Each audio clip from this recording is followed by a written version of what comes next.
All right, let's jump right in. We're about to connect a classic novel, Tolstoy's War and Peace, with the fundamental laws that govern, well, pretty much everything. We're talking about the neurons in your brain all the way up to the rise and fall of civilizations. It's a wild idea, so let's get into it. So, at the very heart of this huge novel is Tolstoy's big idea. He basically looked at the great man theory of history. The idea that guys like Napoleon shaped destiny, and he said, nope, not buying it. For him, they were just riding a wave created by millions of ordinary people. Tolstoy saw history as this massive, chaotic force, just way too big and complicated for any one person to steer. But here's the question that flips everything on its head. What if that chaos isn't actually random? I mean, what if the very same rules that explain how our brains handle stress could also explain the Napoleonic Wars? Or any huge historical event for that matter? This is the core idea we're going to explore, and it is a big one. This was the question that totally obsessed Tolstoy. If the big leaders, the great men, are just figureheads bobbing on the surface, then what's the real engine driving history? That's our starting point. And this lays it out perfectly. On the left, you've got the simple, heroic view we're all taught in school. But on the right, you have Tolstoy's idea, which is way more complex and, honestly, a lot more interesting. He's saying history just emerges. It's a wave that builds from a million tiny choices. The leader doesn't create the wave creates the leader. So how did Tolstoy make his case? Well, he didn't just write some philosophical tract. He wove his whole theory right into the story itself, into the lives, the loves, and the losses of his characters. And it really boils down to these three things. First, war isn't some brilliant chess match. It's just a mess of confusion, luck, and people getting things wrong. Second, peace isn't just the boring bit between wars. It is life. Family, falling in love, just living. And third, all of it, the war, the peace, everything, is one giant interconnected system. Okay, so we've got Tolstoy's amazing intuition from the 1860s. Now, let's bring in a modern scientific model that unbelievably seems to describe the exact same thing. This is where literature and physics collide. Okay, first big science word, viscoelasticity. Don't worry, it sounds way more complicated than it is. Just think about memory foam. When you push on it, it gives away, kind of like a liquid, but it also has a shape it wants to return to, like a solid. It can bend and absorb pressure without breaking, but only up to a point. And that brings us to the second concept, strain discharge. So what happens when you put too much stress on that memory foam or on any system that can't bend anymore? Well, that energy has to go somewhere. And it gets released all at once in a big, chaotic burst. The best analogy? An earthquake. All that pressure builds up for years and then, bang! And this right here, this is the whole idea in a nutshell. It's called the Brain Kinematics Model, or BKM. And it suggests that human societies and history itself act just like these viscoelastic systems. They absorb stress, they bend, they adapt, and sometimes when the pressure gets to be too much, they snap.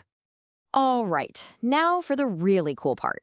Let's take these sciencey ideas of stress and strain and lay them right on top of Tolstoy's world of war, peace, and all that human drama. And this is where it all clicks. This is the decoder ring.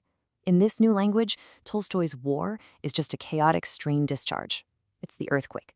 His peace is the post-strain integration. That's the quiet time after the earthquake, when everything settles into a new shape. Individuals like you and me, we're just localized strain motifs. And history? That's the big picture, the flow of all that stress and energy through the whole system. We can even see this in the characters. Take Pierre. His whole story is this messy search for stability and meaning. In the language of the model, he's basically a walking bundle of internal stress, constantly looking for a state of balance.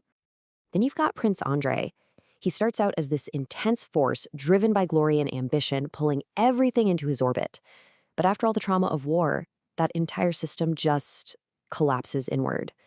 He finds this kind of transcendent peace as he's dying, a state of almost zero strain. And finally, there's Natasha Rostova. You can think of her as a human shock absorber.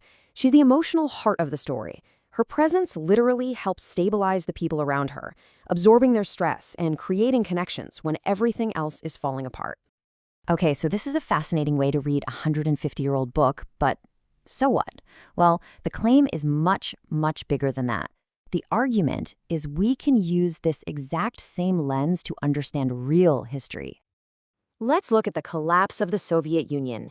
You had decades of strain building up, economic problems, people not believing in the ideology anymore, tensions between different groups. The political system itself was incredibly rigid. It had very low viscoelasticity. It couldn't bend. So what happened? A sudden, massive strain release. The whole thing just collapsed. Or how about the Arab Spring? Again, you had all these different sources of stress building up across a huge region. But this time, there was an amplifier, social media.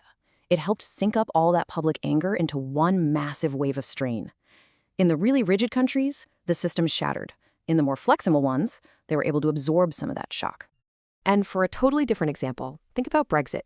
The level of strain in the system was immense. Huge clashes over identity, the economy, sovereignty. But because the system itself was highly flexible, it had democratic institutions, public debates, votes, it was able to handle all that pressure without a total catastrophic failure. It bent, but it didn't break. So let's pull all the way back. What is the big, grand takeaway here? It suggests that maybe, just maybe, there are universal laws that apply to all complex systems, from the firing of a single neuron to the politics of an entire planet. And the rules of the game are actually pretty simple.